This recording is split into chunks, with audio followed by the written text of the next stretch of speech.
Alright, troops.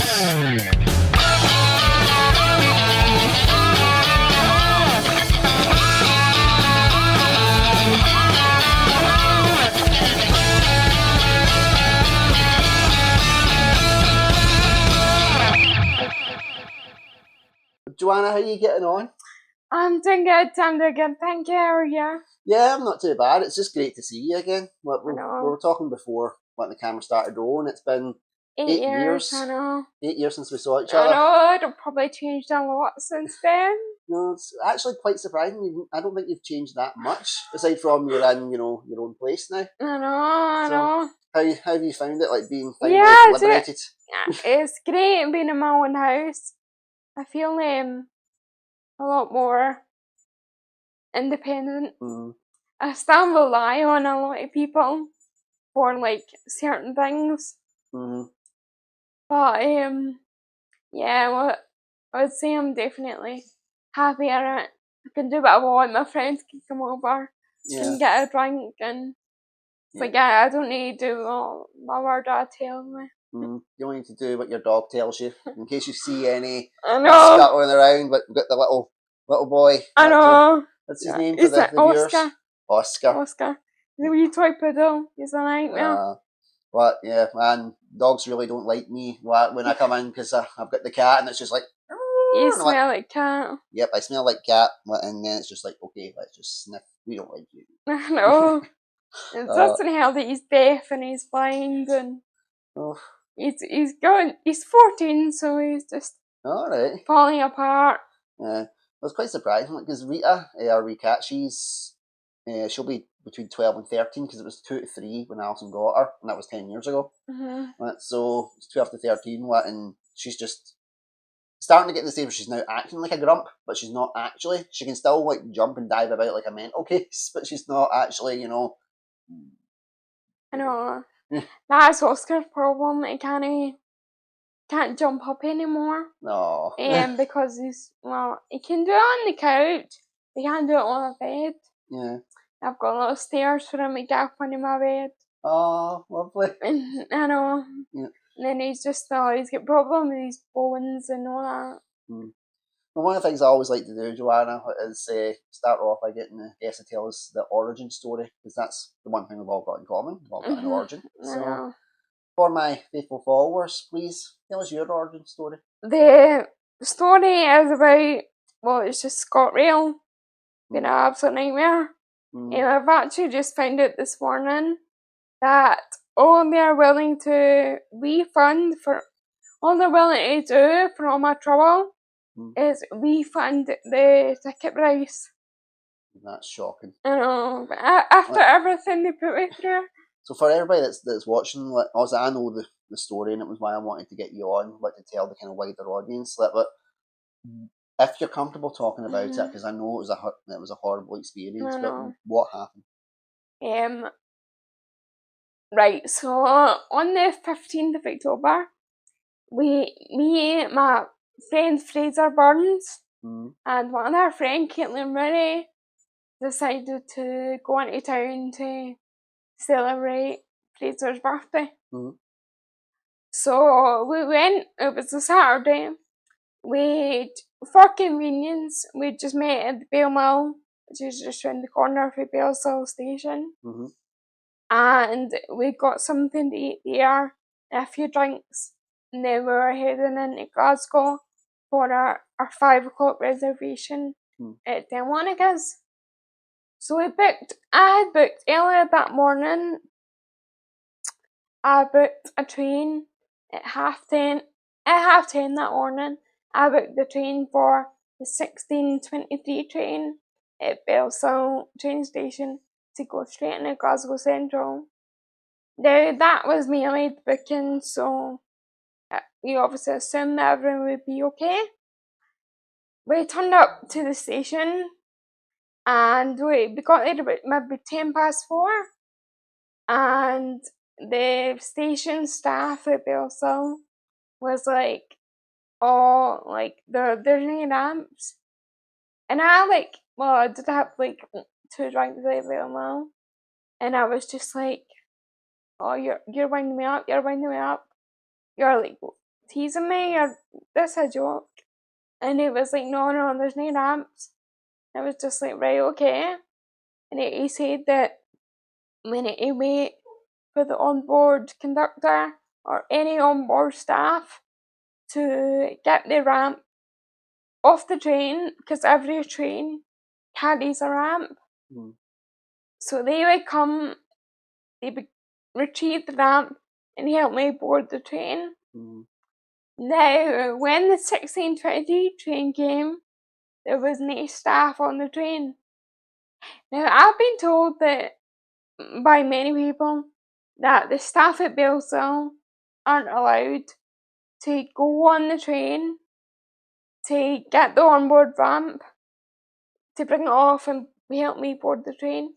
I think it's to do with health and safety, like if they hurt themselves on the train, well, you shouldn't have been on the train in the first place. And like, maybe if the train shut its doors and drove away, that station staff would still be on the train. So I really don't know I don't know what the script is. But anyways, there was no there was no staff on the train. So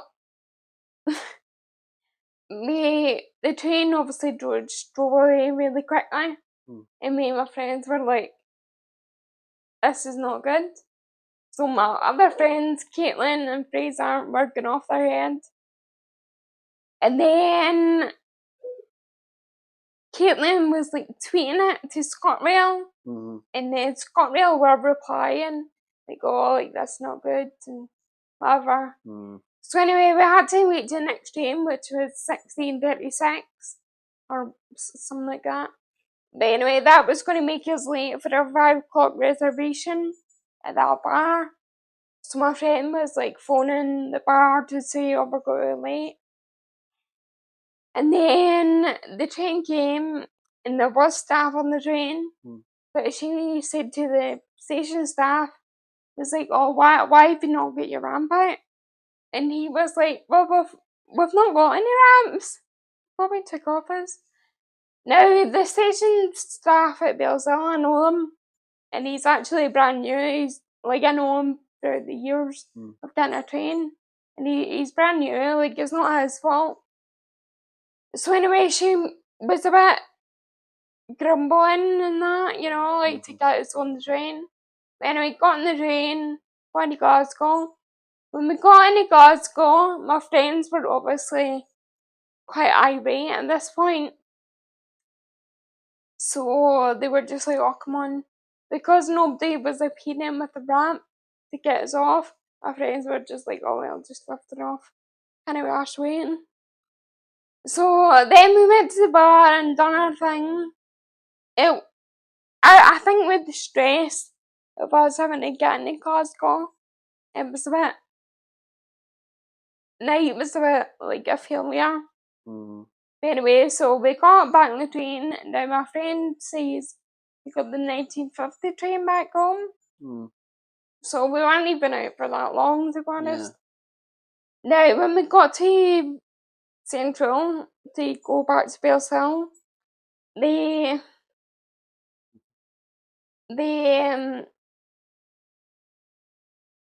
said, oh, where are you getting off? We're like, oh, Bellshill. Right, okay. And they put us on the train. Now, there is only one wheelchair accessible carriage on the train. So it's like, I know he's been away. It's alright. What? Is he wanting up? Yeah, he's wanting up. Yeah. They can't jump up. Oh.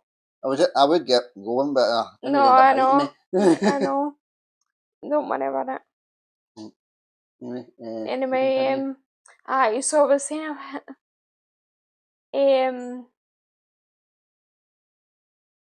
we got to Central, they got on the train. Now, there is only one wheelchair accessible carriage on every train. So it's like got wider doorways and like a wee wheelchair space for your wheelchair, etc. And so that was obviously the carriage that we get put on. Now, we were on the train back Now, there was no staff on the train home. There was, however, a guy that had finished his shift that was like staff, and he was like, "Oh, I've got a feeling this train isn't going to open its doors at Bellsville. That this carriage isn't going to open its doors at Bellsville." And my friends are really like irate. And truth be told, it didn't open its carriage doors at Bellsville. Apparently, the platform at Bellsville isn't long enough. Right. And then, so my friends were like, "Oh, like, sorry for swearing, but like, fuck this." Yeah, I encourage swearing, it's alright. Fuck this, like, we are getting her off. So Fraser Burns carried me through to the next carriage, down the carriage. My friend Caitlin carried the wheelchair. Yeah. And we then got to an open doors at the garage, and they hit me off, carry me down the garage. It was so humiliating. I can't even put it into words how bad it was. I think Oscar's trying to put it into words. He's like, "Oh no, I know, yes. My poor mummy." That you joining in the conversation, little guy? I know. I would pick you up, but I don't want you to bite me. You know what? Yeah. If you can come up, you want to come up? Oh my god! Yeah, I'm so sorry. This is the parts of the interviews that people like to see. Like the bits. I know the bits. Because everybody's like, "Oh, do you edit it?" And I'm like, "No, this is why they want the doggy in." Right. I'll tell you what. Do you want me to move? And you can jump up. Yeah. Want me to move and you can jump up? What a nightmare. It's all right. Right. Come up. Right. He's not for that. Oh, he's not for it. It's all right. Right, camera shy. I know, yes, that's what it must be. Yeah, just pay attention. Pay attention. I know. Pay attention to me instead of like talking to me. That's what he's like. See, because you're talking to me, he's like, give me attention. Yep, and then off his way. I know. Don't worry, I'll be fine. So after you obviously had that, there was a bit of, well, let's just say there was a little bit of media coverage. Oh, I know. I was all over the papers, all over social media. Yeah. Like I put it on Facebook, even though I was so embarrassed and I was so hesitant. Yeah. Like hesitant to put it on, and I just done it, and then the amount of shares it got on Facebook was like incredible. Yeah. And then all these newspapers wanted to contact me. Like Glasgow Times, I was on the front cover in the paper. Then a photographer came out, and then the Glasgow Live on social media, and the Scottish Sun. So you'd had all the contacts with the media and Glasgow Live, but has anything actually came out of it since then? No. Like, the journalists and whatnot, they were all saying, "Oh, if you get no joy, get back in contact with us." So I've been on the phone, I've been on emails to the RMT, which is the railway union, the ORR, the Office of Road and Rail, or Rail and Road. I've contacted my MSP, I've contacted umpteen councillors, and I just feel as if I'm getting nowhere. Like, ScotRail originally said that because we're in contact with you or your friend, we can't really comment any further to other people. But it's just getting to the point now where I'm like, I need somebody else to fight this case for me, because I am getting no joy at all. And I just found out this morning they're only willing to refund the ticket price to go into Glasgow and back that day. It's ridiculous, like, considering what you've went through. I know. the whole thing was humiliating, and like the embarrassment I felt when my friend Fraser was carrying me down the carriage was unreal. Like just with people staring at me. Yeah, I always find that as well. Like, it's not just the event itself; it's everything that comes with it. Like you said, people looking at you, and then you feel more insecure about it, and it just gets everything just snowballs. Yeah. And what I wouldn't have, and obviously your mental health wouldn't have been very positive after all this as well. Yeah, my anxiety is through the roof with it all. I just feel like life is getting on top of me. I feel that no one's willing to help with this whole situation. Like, it's been put out there all over social media, all over the newspapers, so it's brought them shame. But the fact that they're not doing anything about it, and no matter who contacts them, I've just had no real outcome as of yet. Considering that was over 4 weeks ago. You know what I mean? It's terrible. Have you thought about doing anything like, kind of like a crowdfunding campaign to maybe hire like a lawyer to take the case further? To be honest with you, I can't be bothered with the hassle. I just feel like the mind that I'm fighting in the now, I'm not gonna. Well, I could do crowdfunding for a lawyer, but it's just a lot of hassle. Yeah. And I just feel as if I'm fighting it on my own. So I am doing what a lawyer could do more probably, but I'm doing like a lot and nothing's coming of it. So I'm just fed out of trying, to be honest. I'm fighting a losing battle. You do know no matter what, like you've got people in your corner. I know. What in every way, shape and form, like myself included. I've got my friends and a lot of good family. So I've got people behind me, but it's just like another thing on my plate right now, and I'm just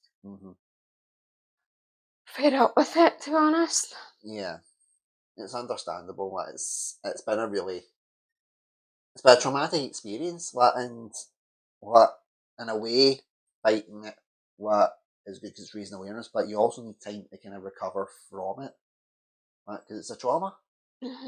And it's understandable that it's made you anxious and it's made you like depressed, and it's totally not my confidence. And it really shouldn't, because we used to do acting together. As I know. People will now know. And back then, I always remember the first time I met you, and we were sitting in that wee kind of circle in class, and they were all saying, what do you want to achieve out of this, and all that kind of stuff. And the first thing you said was, I'm Joanna and I want to be famous. And I just burst out laughing because I thought, that's fantastic. Oh God, I can't even remember that. Yeah. But yeah, I just feel like I used to get up on stage and do performances, and now I just feel like it's not just the whole ScotRail thing. Like, I feel like lockdown and COVID, it's all had an effect on me. I think my confidence is shot to bits, but yeah. Because how much did you actually get to go out during lockdown? Were you, because obviously when restrictions started lifting, people were coming out, but even when they were lifting, were you more still having to isolate because of? Yeah, because I'm high risk. Yeah, I was having to isolate quite a bit. I just feel like not my confidence. Yeah, I used to be able to go into the supermarket to get just pick up some milk or something. But now I'm hesitant about that. Yeah, I'd be more comfortable if someone was with me. And it sucks because I used to be able to do so much on my own, and I just feel as if everyone's just. You could do more on your own than most quote unquote able-bodied people could do beforehand. I know, and the amount of times I'd see you with down the Inish after the college, and you're just like, right, drinks, and we go. I know. God, that feels like a lifetime ago. It really does. But like even I'm not even back at work yet. Now that I don't think it's a bad thing because I'm kind of just got comfortable with it. Like work from home. Yeah. So other people are in the office, but I'm still working from home. Yeah. My supervisor said to me a while ago, she was like, "Are you happy still working from home?" And I'm like, "Yeah," because I'm just anxious about going back into the office. Yeah. Like seeing people that I was seeing me for like 2-3 years now. Do you know what I mean? Yeah. In a way, I was so envious of people working from home because that was like my ideal. Like, I don't need to see anybody, talk to anybody, because like my social anxiety and things like that. So that was ideal, and I didn't bloody get it. It was the 3 weeks off, and then okay, you may die, on you go, and we're just kind of shipped out, and I'm like. Everybody else is starting to get laptops and work from home. I'm like, I want to work from home. Give me the laptop. I do not mind. I hate driving, especially in the snow. But just let me go. So that's why I like kind of doing what I'm doing now because driving is very limited. I'm like, I can do most of my work from home. I can do a recording at home. I can just drive to someone's house, which is about 2 minutes away from me, like yourself. It's great. But it's a much better situation. I'm like, okay, you just give me the work, and I'll just leave it away in my house, and I get more time with my kids as well, obviously. So that works out quite well. It's the same. I'm more comfortable working from home now. Yep. But I didn't like back when I started doing it. I was missing the social aspect. Yeah. But then, in case for anybody that is looking, I'm not being rude. It's just with this being the very first time we're trying the new camera and the new setup. Joanna's been very kind to be the guinea pig. We have to make sure that I don't cut her off halfway through and we miss important points.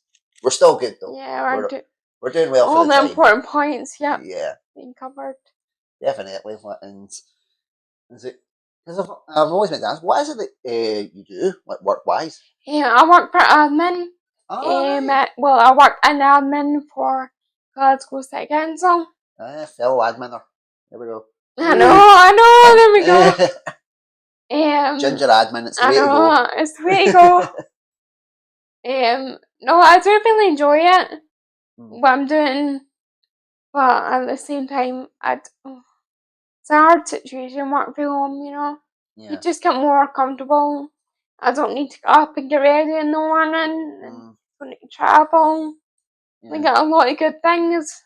Yeah, there is positives to working from home, but some people, it's been a Marmite situation. Some people love it and some people hate it. Like I'm one of the ones that I'm just like, if I could do anything from home, I will. And it's like the outside world. You scare me. I know. That was what I'm like now. Yeah. Did you ever get COVID? No. So never had it. So being like kind of nice shielded kind of work paid off in that sense. I did. Yeah. But you never had it either. No, I never had it. And I'd been out from the third week onwards. So I think it's being ginger. I do. I think. Is super? I think that's our superpower. What you kind of get is because we're already screwed. Well, ginger was one of the ways to go. Yep. Because my wife had it. My kids have had it. I can't believe they had it, and you were in the house with them. Yeah, I was in the house the whole time with them, looking after them, and I never caught it. And it was brilliant. Everybody seemed to be dropping like flies with COVID, and I'm like, is this another like exclusive club that I can't be a part of? The COVID gang. Everybody's got it. And I'm like, I'm still here. I still haven't got it. I'm the same. Never had it. Yep. Well, there we go. I think want to keep it that way. Yeah. No, definitely. Well, I don't. If I get it, I get it. If I don't, I don't. It's that's kind of the way I looked at it. I'll just keep going about, and if it gets me, yes, it'll be my dream. I get to stay in my room for a week and no one can bother me. I was looking at it like that'll be brilliant. I can have time away for the kids, have time away for the wife. I'm just in a room, no one bother me. So of course, because I was like, come on, bring it on. The COVID's like, no. Come on with it. Yeah, it's definitely one of those things. It's been a crazy couple of years. It really has, and I know us kind of meeting up again hasn't been in the best of circumstances with what has happened, but just getting to see you has been great. I know, it's been really good to see you. Yeah, it has been after all this time. I know. What you haven't changed a bit. What again? Like older, wiser. No well, older, not wiser. I definitely say that I'm older, but I'm sure as heck not any wiser. And I don't want to be. Because then I can still relate to my kids if I'm still dumb enough to get away with it. Good. Right, thank you so much. No, thank you, Andy, for coming on and telling your story. Thank you very much. And until next time, everybody, I've been Andrew Durnan. This has been the amazing Joanna McCool. Until next time, take care. Stay safe. Bye bye.